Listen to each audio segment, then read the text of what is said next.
Welcome to Lynn Cullen Live, talk radio without the static. Email your questions and comments to lynn@pghcitypaper.com. And now your host, Lynn Cullen. Hello and welcome to yet another edition of Lynn Cullen Still Alive. It's June 10th.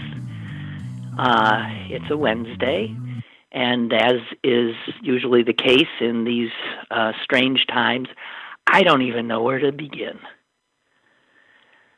I do not know where to begin. Let me begin with something that happened actually during the show yesterday and then immediately after, because you all probably know all this now, but I want to tell you how it just blew me away, how these things happen, how we get information in these times, and how it is so important and often so difficult to know what sources of information are trustworthy. And this, in part, is what Donald Trump, with his fake news, has attempted, and very successfully, to do. Of course, he's aided and abetted by purveyors of false information, like Fox News and others, and right-wing media. But what happened is during the show yesterday, I'm often talking at the same time trolling through my emails here, and I got an email from one of you that I sort of read very, very quickly, and I thought, what? It seemed absurd to me. And the person who sent it is a person who sends me some really good information. And what she was telling me is that she said MSNBC had reported or mentioned, because surely they didn't, but it reported that the elderly protester in Buffalo who was seriously injured by police, that he was an Antifa operative. And I saw that and I thought, what bull? I mean, come on, what bull? How would him? And I couldn't deal with it, so I just let it go. After the show, I start looking around, not specifically for that, because frankly, I forgot about that. It was just, and I came upon a piece by the Daily Beast, which was about Trump's new favorite channel when he gets angry at Fox News because they might sort of suggest that he did something not quite right. He suggests that a better news source might be One America News Network. Never mind that this One America News Network has no appreciable audience. Of course, Trump is building it. One America News Network is a out-and-out purveyor of disinformation. In fact, I'll just share some of what this story says, the Daily Beast stories. They suggest that if you look at this so-called news network, you feel like you're looking at outtakes from a Kremlin trolling operation. And then they go to their story, which is, and there may be a reason for that, because one of their main reporters is a Russian national, also has been or is still on the payroll of the Kremlin's official propaganda outlet, Sputnik. His name is Christian Ruse. I'm not sure how he pronounces that. And they go into detail about this guy. I'm thinking, you got to be kidding. So this network that Trump keeps promoting has as one of their major reporters a Russian propaganda operative. He works for Sputnik, and he works for Trump's new favorite network. The Daily Beast said he's been simultaneously writing for Sputnik, which is Kremlin-owned. That is it's a propaganda. Also, according to the U.S. Intelligence Committee, Sputnik was also heavily part of Russia's 2016 election interference operation here. And they go on to talk about this guy's reporting, how he totally makes things up. He suggests that they said that he suggested that George Soros is secretly funding the migrant caravans. By the way, at Tree of Life took in and thought these Jews are going to, destroy us. They are Soros, the Jew, bringing these people in. I'm going to go kill these Jews who I hear have given money to these refugee efforts. Okay, so 11 dead people around the corner from where I sit right now. This is pure Kremlin-based propaganda, and the report goes on about this specific reporter, and I was just blown away by it. Well, then I see, very shortly thereafter, I'm continuing to, scroll around on my Twitter feed, and bang, what comes up? Something from NBC News. And NBC News says, President Trump tweets Antifa conspiracy theory that originated on an anonymous blog. And this, of course, is the president's now, it even outraged people who aren't normally outraged. His suggestion that the poor injured gentleman in Buffalo was exactly what the first thing that had created my interest. I'm getting so mixed up here. I can't believe this. So anyway, I start reading this NBC report, and I find out that, okay, the president picked this up from One America News Network, from a report by the Kremlin reporter guy, Christian Ruse, that it was his report that our president watched, took as truth, and then ran with it. My understanding is they're doubling down on this network, and they are, and Trump's own press secretary has said questions must be asked.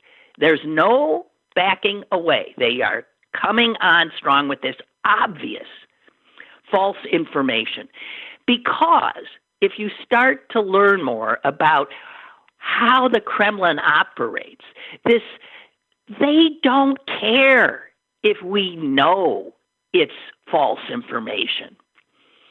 What they want to do, and have really rather successfully done to us, with Trump aiding and abetting, and Fox aiding and abetting, with the fake news thing, is to undermine our belief that anything we read is true, and to let us know that false stories will come from government, will come from news networks, and thus, over time, what do? We cease to believe anything.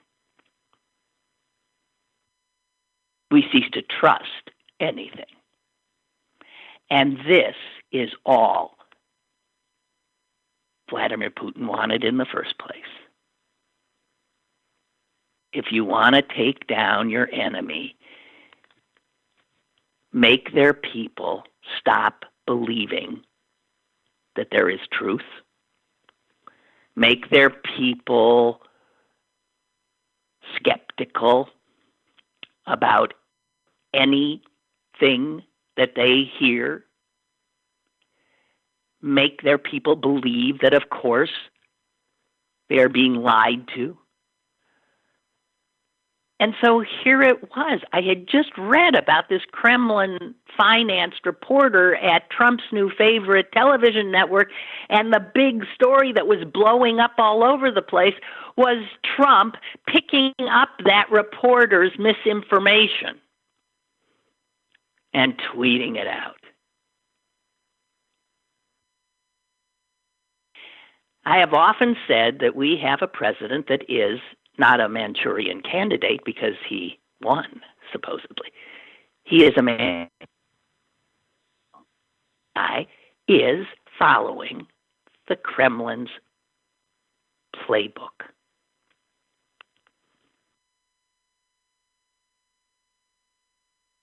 Unbelievable. It made me very fearful. Truly. You know, you feel like you're living in some kind of, well, I've been saying we fell down the rabbit hole for actually before Trump. But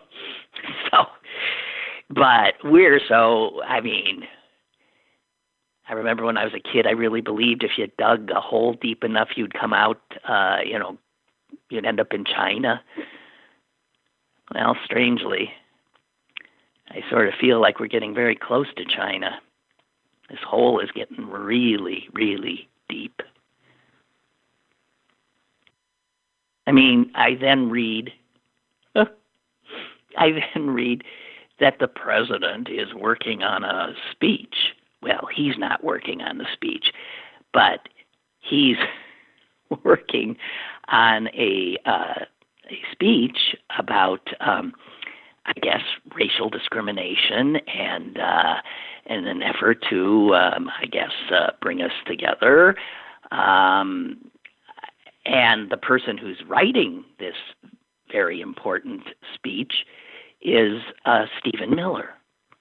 Well, you can't make that up.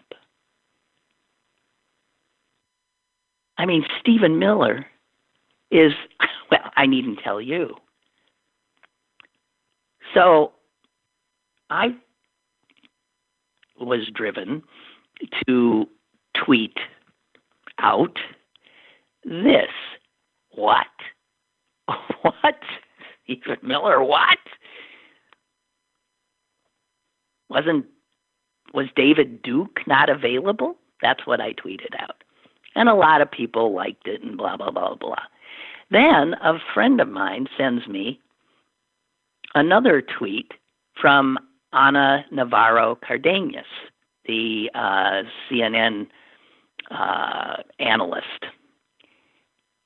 And she had tweeted out, thank God after me, because otherwise it would look like after me. She tweeted out the same and said, why?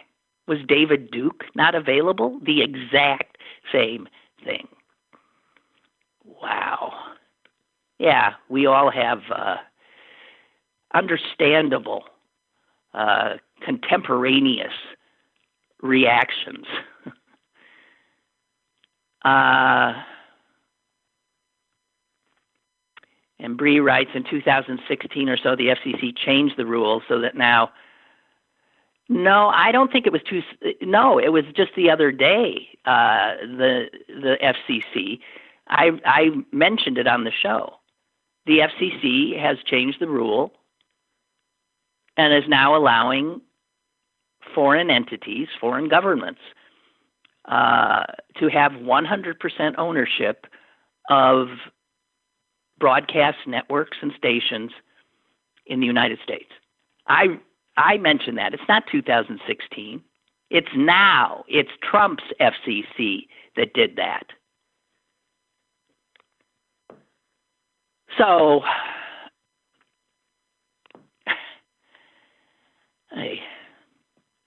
okay, a lot of things to talk about. Tomorrow, I am hoping that Ryan Deto, our main reporter at Pittsburgh City Paper, will join us. He has been covering not only the protests here, but also the extraordinary goings-on at our daily newspaper, the Post Gazette. And today, the editors of the Post Gazette wrote a defense on their front page that is, I think, incoherent. But I want to first share with you this, just in case you're not up to speed on what's going on with local media. And a lot of people's, I guess, major print source of local news is still the Pittsburgh Post Gazette. And there has been real trouble there. As you know, a black reporter was removed from covering the protests. A black photographer was removed from covering the protests. And all of this denied, by the way, by the editor, Keith Burris, in his so-called defense today. But the best thing that explains from inside what has been happening, and by the way, what's been happening at the Post Gazette has brought embarrassing national attention to that paper. Many stories have been written and op-eds written about what's happening. In fact, an opinion piece, I was quoting some of it yesterday to you, and I didn't go into this part, went on to talk about the fact that Alexis Johnson, the black reporter, was pulled. And that was in a New York Times opinion piece yesterday, and it was a big part of that. But I didn't get into it because there's so much else that I wanted to be sure that you knew.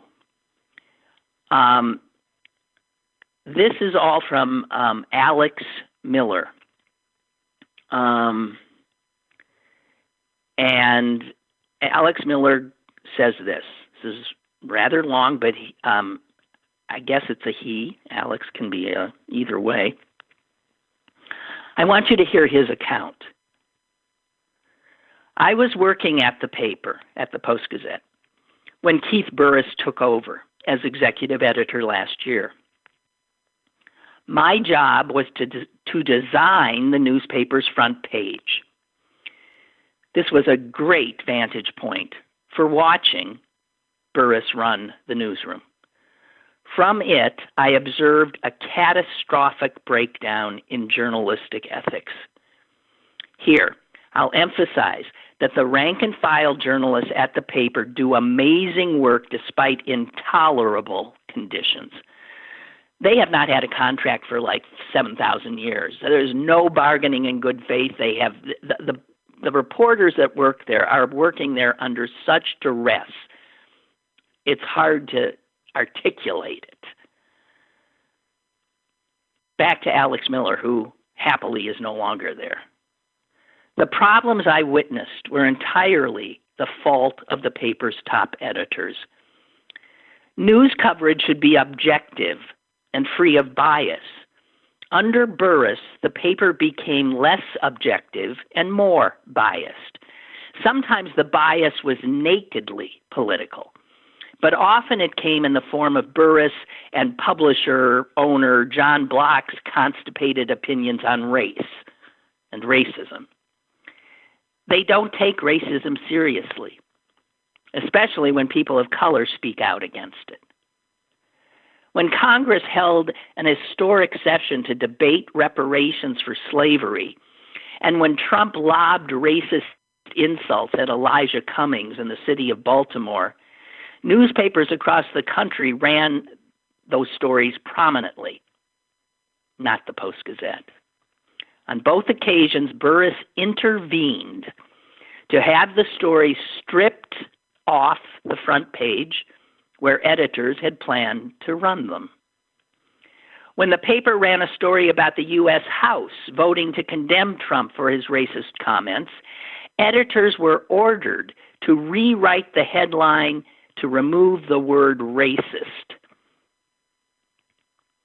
In other words, they were told to avoid mentioning the thing that the story was about. Last summer, Burris tried to kill a powerful piece of investigative journalism about the Pittsburgh-based Qualcomm Foundation.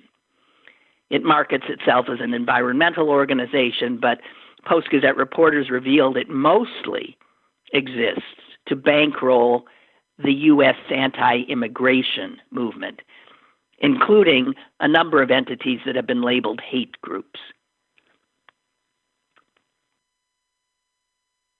Hang on, I lost my place. Burris eventually backed down, but he ordered cuts in the piece, removing comments from the Southern Poverty Law Center. Days after the story ran, he convened a meeting of editors and told them the Qualcomm piece was a bad story, the kind he did not want written in the future. As for Block, the mere images of black people are enough to set him off. When a front-page story about computer coding boot camps was illustrated with a photo of a black programmer, Block became furious. The photo ran in an early edition of the paper, but for the later editions, he ordered it removed. Top editors also intervened to remove a front-page photo of a demonstration against a white Pittsburgh firefighter who was charged with assaulting a black boy. They insisted the photo was not important enough for the front page. When a Pittsburgh man was arrested for attempting to bomb a North Side church, we ran a photo of the mostly black congregation. Block hated it. He told editors they should not have run it, that it was somehow irrelevant to the story. Considering what I witnessed, I think it is an impressive feat of gaslighting for Burris and Block to accuse their journalists of bias when these top editors are themselves deeply biased, and they inject their biases directly into the Post-Gazette's news coverage. If you want to understand what Burris stands for, just read his profoundly racist opinion column headlined Reason as Racism, in which he defended Trump's shithole countries remark and dismissed talk of racism as the new McCarthyism.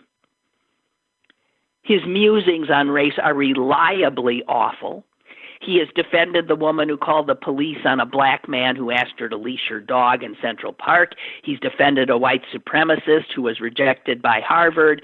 He claimed the United States is the least racist country in the world.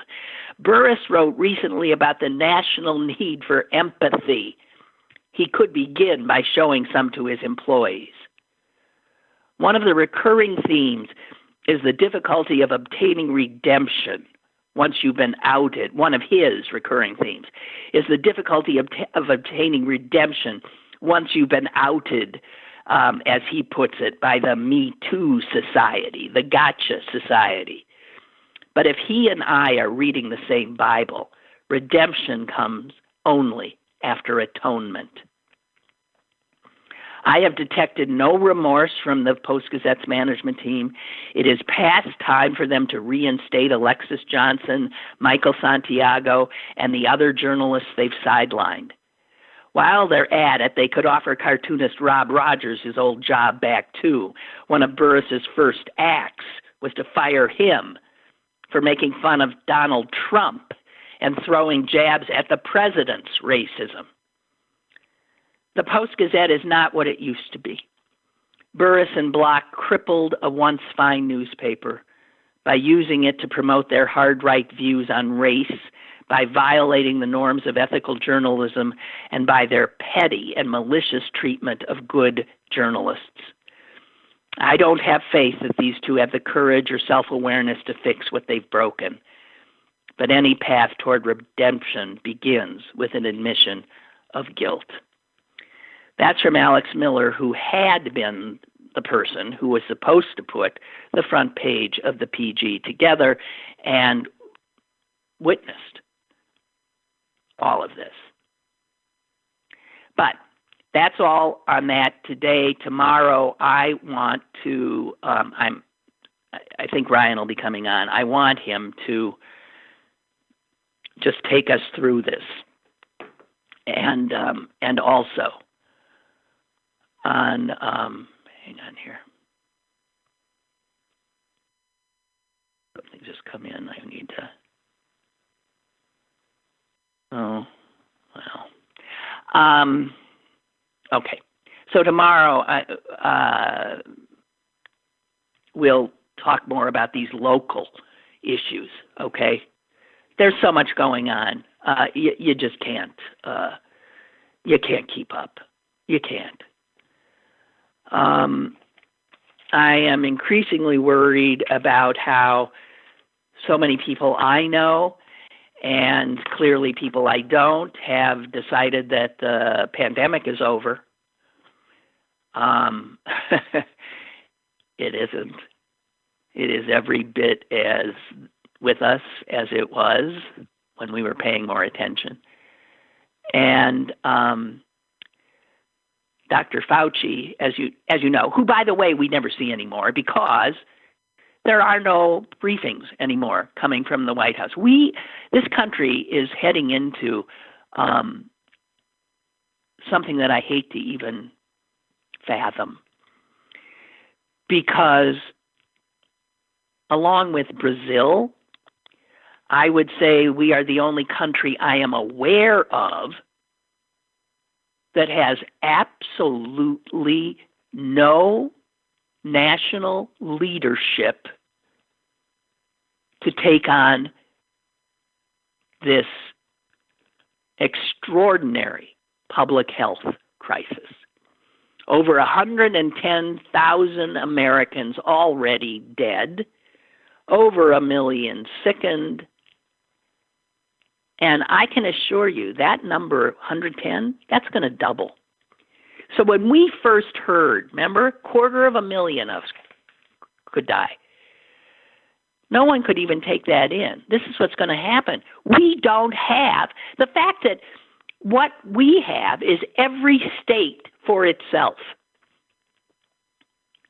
Viruses don't know about state borders. You cannot fight a virus state by state. It requires a nationally led effort. We not only don't have that, we have zero leadership.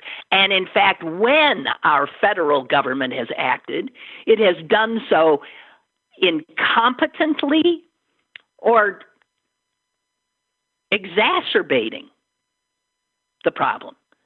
The president, of course, wanting everything to open back up. And we're already seeing, since some states followed his, all right, let's everybody open up. There are reports now of hospitals in rural areas in the southwest of the United States overwhelmed, right? Not having the equipment they need. And so what happened in New York City is going to be happening all over the country, in spots, hot spots, all over the place, as we Americans happily go about our lives. I frankly feel, just as we're being given the green light, that this is probably the most dangerous time since we started. I'm just passing that on to you. That's what I think. And Dr. Fauci says this. He was asked, when's it going to end? Oh, my goodness, he said. Where's it going to end? We're still at the beginning.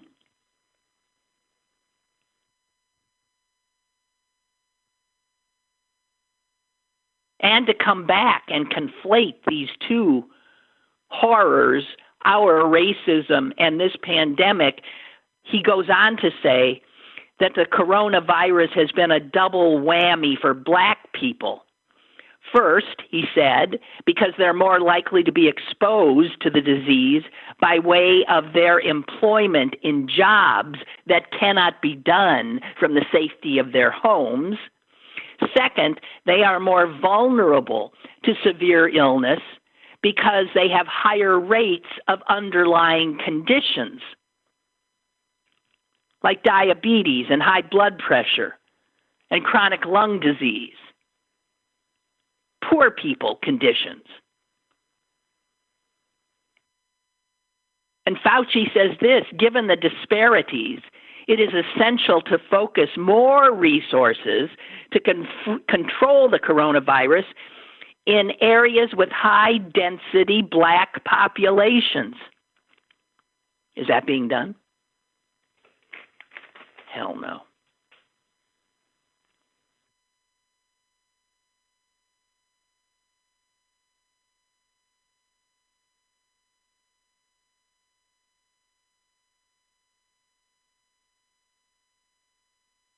Okie doke. I'm sorry. I'm trying to read some of your stuff.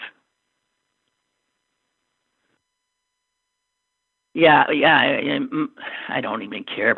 House Speaker Mike Turzai, a truly horrible human being, is resigning. He's going to leave office early. He was leaving anyway. Wants to jump into the private sector and make even more ill-gotten gains, no doubt. There is a full page in the New York Times today that is filled with quotations from leaders in American history. At the head, it quotes Mark Twain. Patriotism is supporting your country all the time and your government when it deserves it. A lot of people have trouble with that, then that they conflate the government with the country. But there are these quotes from people, and they're interspersed with quotes from our current president. And of course, the contrast is mind-blowing. And history, the writers of this time of history the readers of this history who didn't live it will be hard-pressed to comprehend what happened to us, that we allowed this horrible man and this awful party to take power. Let me just share with you what some other presidents and others have said so that we are reminded of what leadership looks like and what this country is about. Okay, just a few. President Harry Truman. America was not built on fear. America was built on courage, nation, and an unbeatable determination to do the job at hand. Now, that sounds presidential.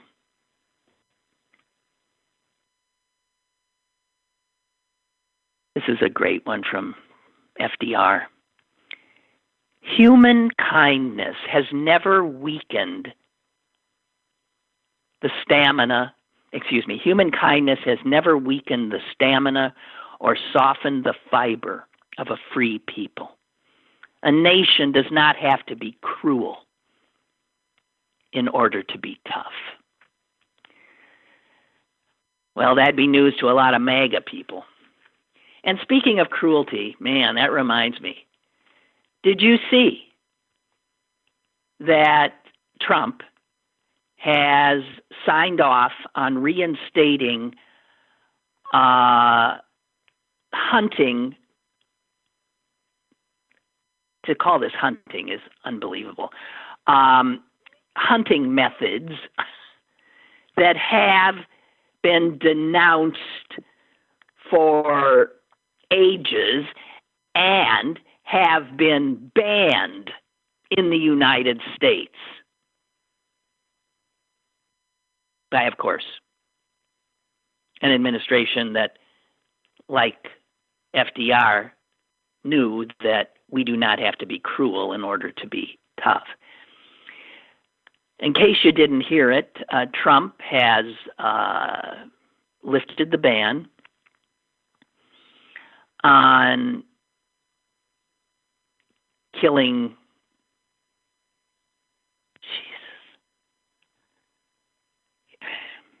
Okay, here's what you now can do. You can bait grizzly bears with donuts soaked in bacon grease. You can use spotlights to blind and then shoot hibernating black bear mothers and their cubs in their dens. You can gun down swimming caribou from motorboats. Oh, what fun. How exciting. The National Park Service policy published the new rules yesterday, reversing Obama administration rules and giving the worst of humans the green light to head into our national preserves, to kill wolves and coyotes, including their pups, during the season when their mothers are weaning their young. The go-ahead, the green light for using dogs to hunt bears.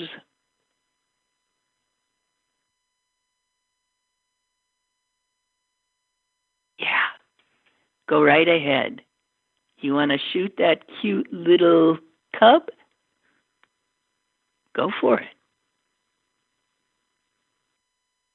Want to blind its mother first in her den? You want to get that coyote while she's nursing her pups? Go for it.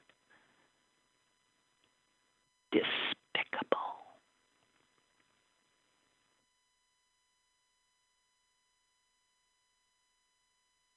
Alexander Hamilton, I think the first duty of society is justice.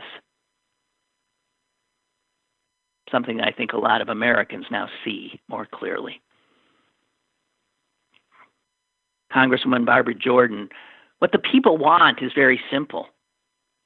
They want an America as good as its promise.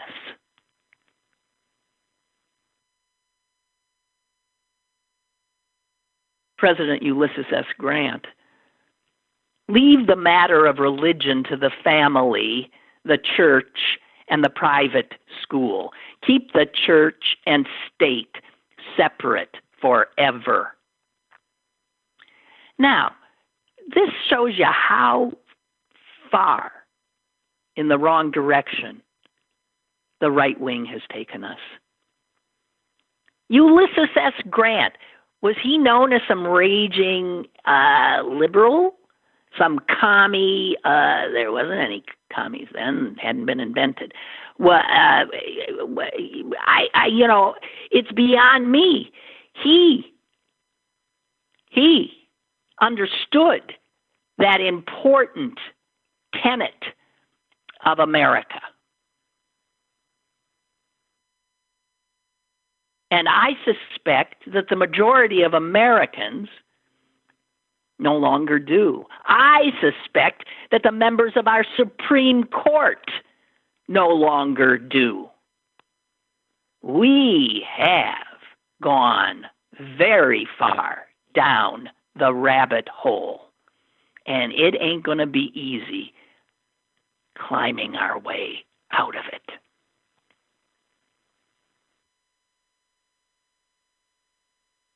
President Eisenhower, a people that values its privileges above its principles soon loses both.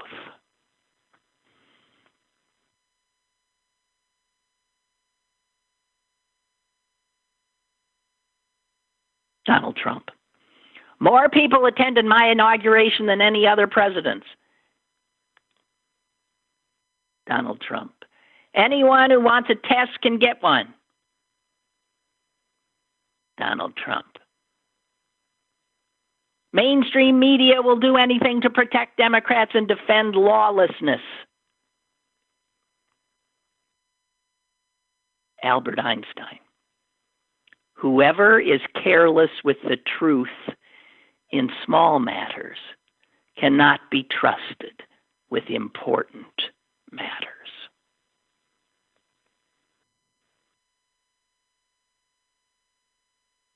And finally, Abraham Lincoln.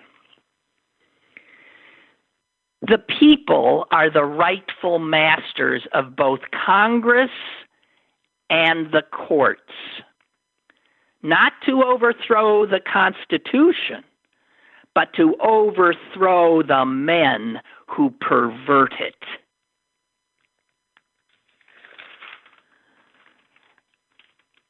That's what our job is. To overthrow the men who pervert it. And it ain't going to happen with one election. And it ain't going to happen if we're in the streets every day from now until the election. This is a process that is going to take constant effort. We have to keep our eye on the prize. I think that's Martin Luther King. I'm not sure. I think we have a call. Caller, go ahead, please. Hello? Hello? Hi. Hi. How you doing today? I'm okay. Hey, you were talking about religion, and something that always got me is, some of the speeches, like Abraham Lincoln said that the soldiers believed in the same God, and people say that, well, we all believe in the same God. I disagree with that. If I did believe, I won't tell you if I do or I don't, because I'll keep it in church or home. Mm-hmm. I'm not going to say. Mm-hmm. But you believe in the Bible's God, which is a jealous and an angry God. I believe in a God that's understanding and compassionate. So we don't believe in the same God. So that line of garbage is out the door. So if you don't believe in the teachings of the Bible, the stuff that went on in the Bible you read is so terrible. And how can you say that God did that? That God killed this said, go get these people, go get those people. That's why when they say that, I've got in arguments with people because I don't tell them if I'm a believer. I don't get into all that. But I don't believe in the same God because you believe in the angry and jealous God. I don't. Who are you telling me I believe in the angry, jealous God? I don't think you do. I wouldn't think so. But there's people that believe what the Bible says, so then you're believing in a God. Well, my faith doesn't have a New Testament, doesn't have Jesus. Right. No, we got that angry God you're talking about. Yeah. Yeah. And I've never, it's always puzzled me. It's always puzzled me a great deal. I think most of us believe our own iteration in a way. We create the God that we can handle or right. believe or whatever. And God itself is to me I mean, I cannot ever buy into the the rote mythology that surrounds religions. I can't, and the miracles and all that kind of stuff. I can't do it. But, I don't know. I do believe that we humans are tiny little inconsequential life forms. And I think I do agree that we created God to help make some sense of what the heck it is we're doing here. But there's no reason. We all have our own. I don't know. We all have to figure that out on our own. No one's going to prove any of us wrong, right? Right. So whatever works. Creation. Whatever works. I'm not sure, and I always thought that religion has anything to do with creation. Oh, they say it does, but I don't know if it does. Mm-hmm. Like you said, it was man-made, manufactured by the man. You could tell. I mean, they hated women in it. I mean, right there tells you how it wasn't written by a woman. That's for damn sure. So you know what I mean? It's really, you get into this. That's why I kind of try to stay away from that. Okay. Yeah, I hear you. And it certainly doesn't belong intertwined with government of a disparate people. Oh, that's what I was saying. I want the separation of church and state. Exactly. Exactly. And we have really fallen away from that. Right. Our tax dollars now under this administration are going into so many religious organizations and holding up organizations that should not be getting my tax dollars or yours. Right. So I hear you. Thank you. Okay. Okay. Appreciate it. Bye. And I mean, no disrespect to anybody's belief. I really don't. I always cringe when atheists mock people of faith. Some of the most remarkable humans on earth have been people of great faith, and their greatness has been informed by their faith. So, everybody, as far as I'm concerned, gets to navigate this veil of tears, in their own way, as long as they're not, hurting anybody else. I have another caller, I believe. Hello? Hi, Lynn. Hi. If there's only one God, Lynn, why are there so many religions? Well, you got more than one suit of clothes. I mean, I don't know. People like variety. Look, don't ask me. We shouldn't even be heading into this. Is that what you really want to talk? No, let's not. Would you repeat what Einstein said? You like that one? He said, he who would lie, let me get it,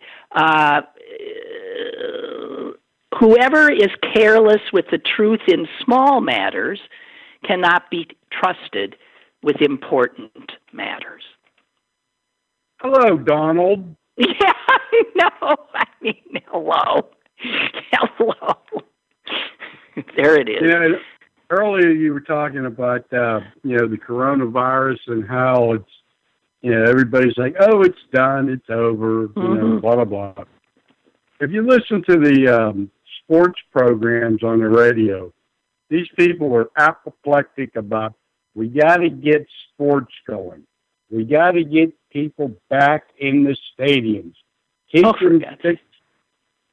them 6 feet apart. But we have to do this because we need sports. Are you kidding me? Well, I think for some people that is their major entertainment. And so it's hard for them. It's really hard for them. And most of those people are guys. It's true. Probably white guys who like to watch mostly black guys, play. Gamblers. Yeah. Oh, right, gamblers. Yeah. Yeah. You're right. I don't know. People are, I guess we're all now, we're in this state where we want to believe what we want to believe. So we want to believe that this coronavirus thing is over. And so out we go. And geez, wow. I swear. Go ahead. Like you said about Dr. Fauci. Yeah. Boom. He disappeared. Well, because we only saw him because there were supposedly these briefings. And now, according to Donald Trump, the coronavirus is an unpleasant subject, so it disappeared. It's gone. There's not even the whatever that was, the coronavirus task force. That's gone. What drove him crazy, Lynn, was that Fauci wouldn't back him up on his absurd, statements, and he'd go, well, I don't know. Yeah. Or like he said, we're just at the beginning. God, I don't know. It's just unbelievable.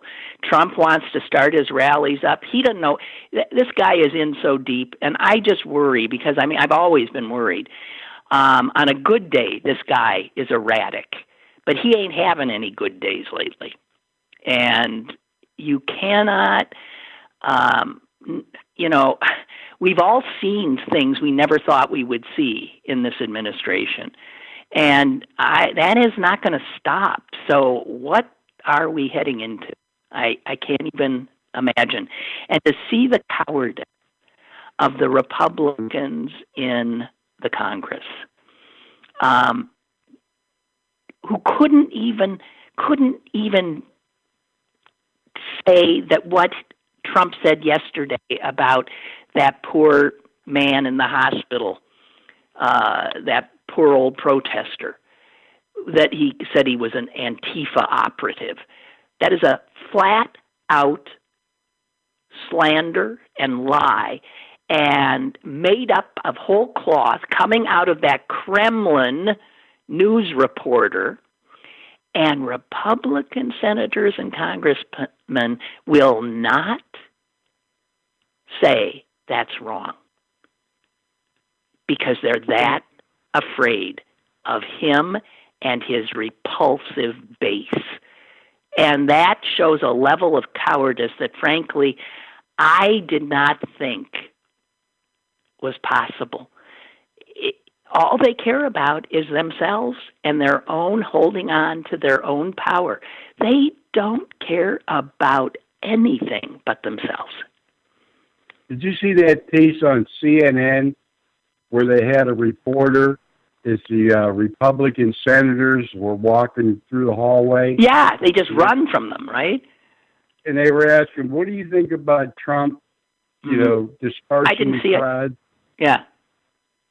I didn't see it, right? Is that what they say? I didn't see it? Yeah, right. Well, so if I didn't see it, it didn't happen. It's like, I can't see it, so it didn't happen. Like, unbelievable. Cowardice. Most of them just didn't say anything. They just kept walking. Cowards. Okay, I want to ask you a question. You remember when I told you the joke about the three-legged chicken? Yes. You remember that joke? Yeah, well, I never remember jokes. So I do remember, and I laughed a lot, but I don't remember the joke. I never do. Well, it doesn't matter. But okay. Earlier today, I was watching YouTube, and I was watching Ronald Reagan, the kind of like the best of Ronald Reagan. Mm-hmm. He told that joke at the State of the Union. The three-legged chicken joke? Yes. So much like, what? What are you talking about?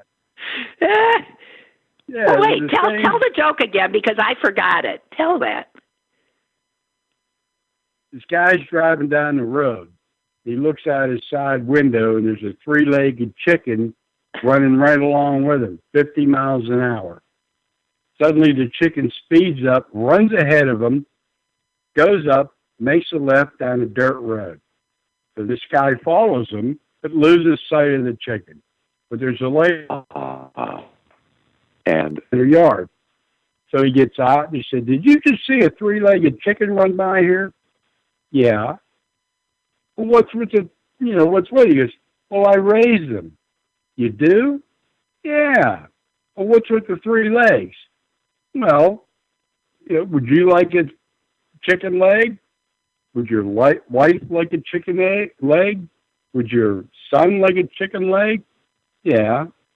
Well, how do they taste? I don't know. I've never been able to catch one. That was the joke? That was Ronald Reagan. Oh, for heaven's sake. Okay, I got one more for you, okay, before I go. All right, you got time? Sure. All right. This guy goes into the doctor. Nurse comes out and asks him, it's a problem. Problem with my penis. Well, what's the problem? Take your pants down. He goes, no, you'll laugh. I've been a nurse for 30 years. I won't laugh.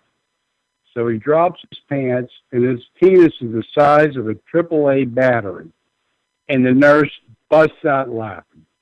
After a couple of minutes, or a couple of seconds, she composes herself and says, I'm sorry, what's the problem?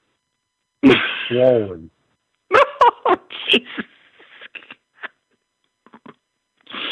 All right, you. All right, you. Take a bite. Goodbye. Thank you. Bye.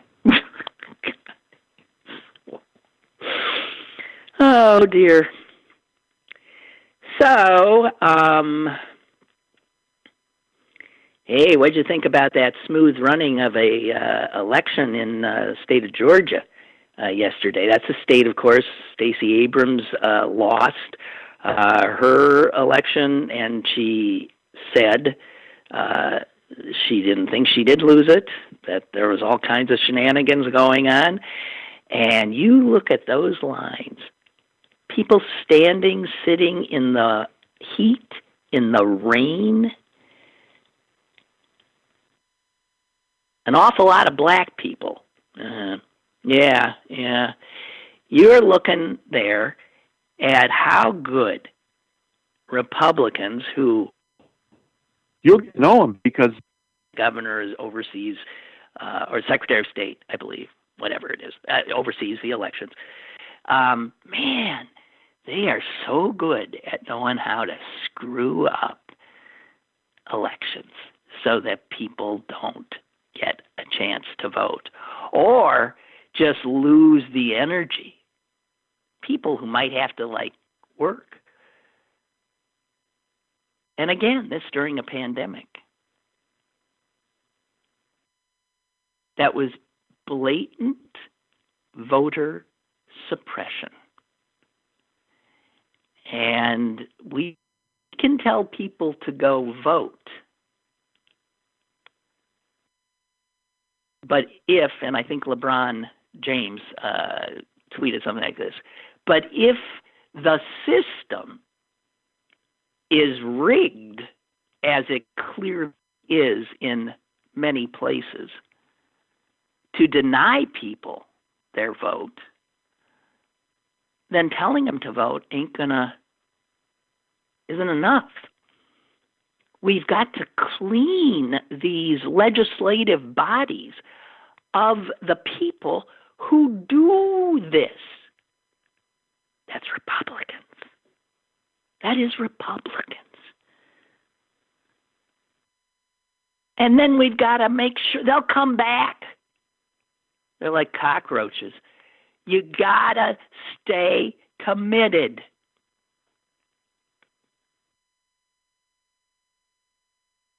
This is not an easy fight. Not.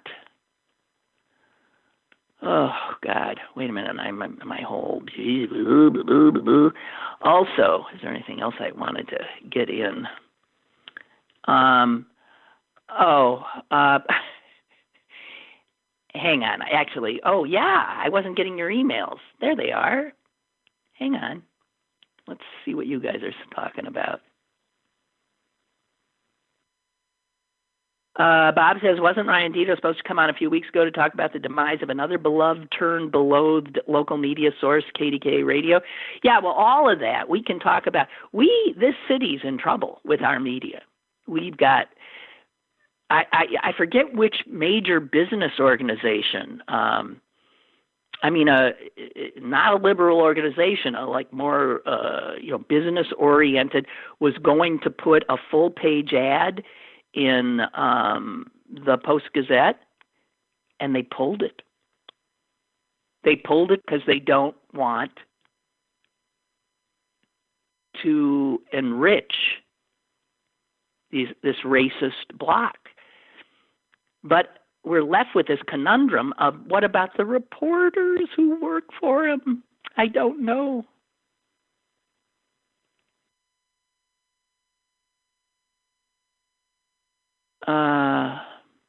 Brian says, here's something that'll make your viewers smile. Someone uploaded to YouTube your old Cullen on Cable show.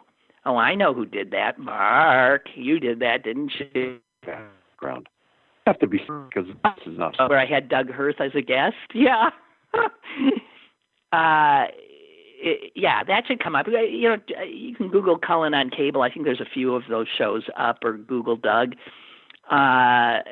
One sad moment, though, Doug jokingly tells a caller he's 71, which he isn't. He only made it to 66. And then Brian says, you had big hair back then. I think you look better now, 21 years later. How long did you have that show? I don't know. I think I did that show about 2 years, and I was burning the candle at 7 ends at that point. I was a single parent of, let's see if it's 99, of a 7-year-old boy, and I did that. Want you to hour, and in order to do that, I had to get up well before 6, and get whatever it was I was going to do, figure out what I was going to do. I'd make up each show that morning, and I would do the show till 11. I would run out the door, jump in my car, head across the river, and go to my 3-hour radio show at WPTT at the time. So I did 4 full hours, 1 TV, 3 radio of off the cuff talk, and then was a single mom, and I'd get home by a little after like 3:30ish, and be there for to be a mom. But I didn't even realize it. My body's the one that always tells me you are way over capacity here, lady. And I became sick. I became so ill, and no one could figure out what was wrong with me. But I was so ill I could barely move. My legs would shake. I was scared out of my mind. I mean, I was bedridden, so I couldn't do any of it. And when I started to sort of come back, I remember making one effort. I drove out to the radio and thought, I think I can do this. And I got up to the studio and just was so spent I couldn't move, and they told me, go home. So it was bad. And then I thought, something's got to go. Well, my son wasn't going, but something had to go. And whenever I had a choice between dropping radio or dropping TV, I always dropped TV. So that's when I dropped Cullen on Cable and just stayed with the 3-hour radio, which I was able to do. So, yeah. Chuck writes, see the graph below. This comes from the New York Times. This is current as of today, June 10th. Oh, dear. Although deaths across the United States continue to decline, new cases since May 28th, which is when we started reopening the economy, new cases are no longer on the decline. Rather, new cases are now holding steady at best, and in 21 states, cases are on the rise. And we're still averaging about 1,000 deaths per day. So am I going to the beach this year on vacation, he says? I don't think so.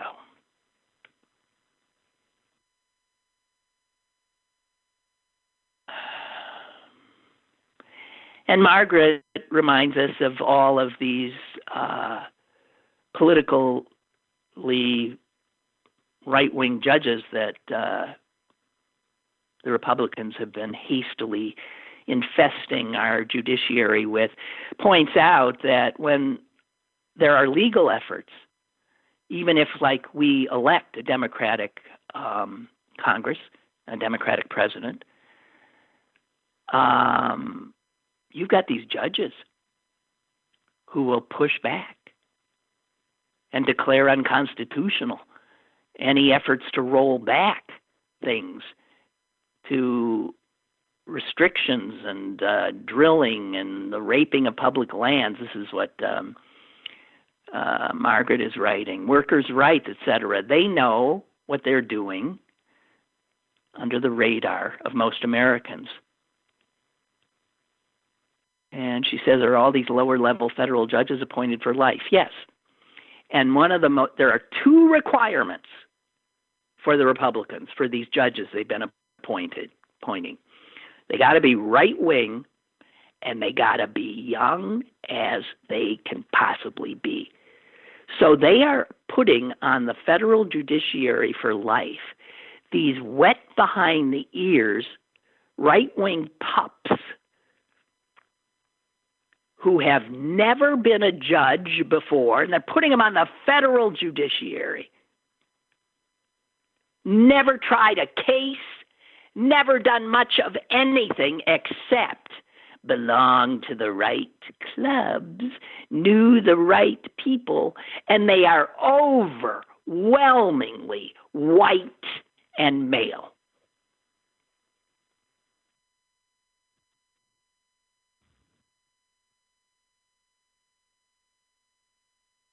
Oh, dear. Okay. The COVID report by Allegheny County is out, and we are now up to 172 deaths in the county and over 2,000 cases, 2,034. I don't want to be one of them. Now, the odds are I will be at some point. The odds are you will be too. The odds are, and that is if we even continue to be careful. All of these people being uncareful are making things so much harder. Americans are going to turn out to show themselves to be the stupidest humans on earth, incapable of making wise choices, incapable of facing temporary restriction, incapable of thinking beyond themselves and their desires. And because of that, there will be more dead Americans as a result of this pandemic than almost any other nation on earth, per capita. The only one giving us a run for our money is Brazil. And Brazil, of course, elected a Trump clone who now is darkly making moves to potentially have a military coup to gain control. His people are dying like flies. This is the same guy who is continuing to destroy the Amazon rainforest, which has a huge impact on life on Earth.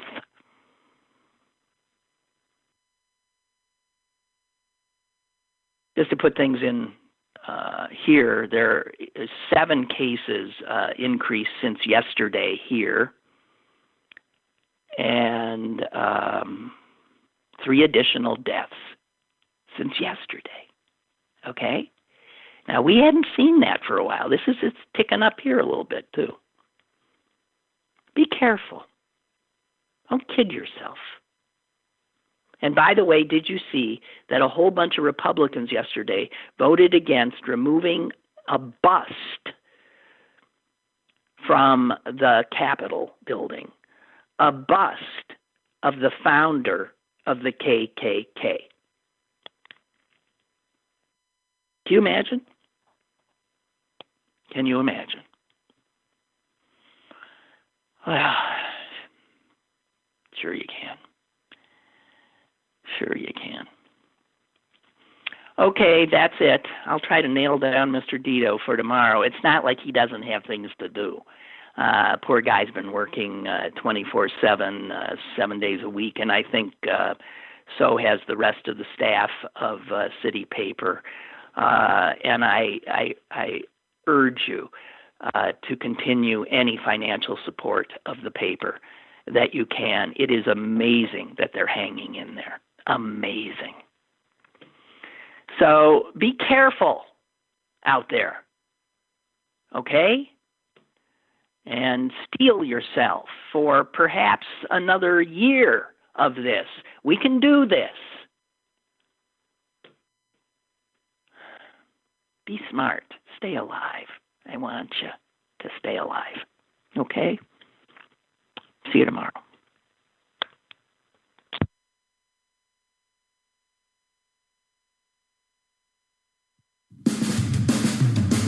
Lynn Cullen Live, Monday through Friday from 10 a.m. to 11 a.m. and archived at pghcitypaper.com. The opinions expressed on Lynn Cullen Live are those of the host and do not necessarily reflect the viewpoints of Pittsburgh City Paper or its advertisers.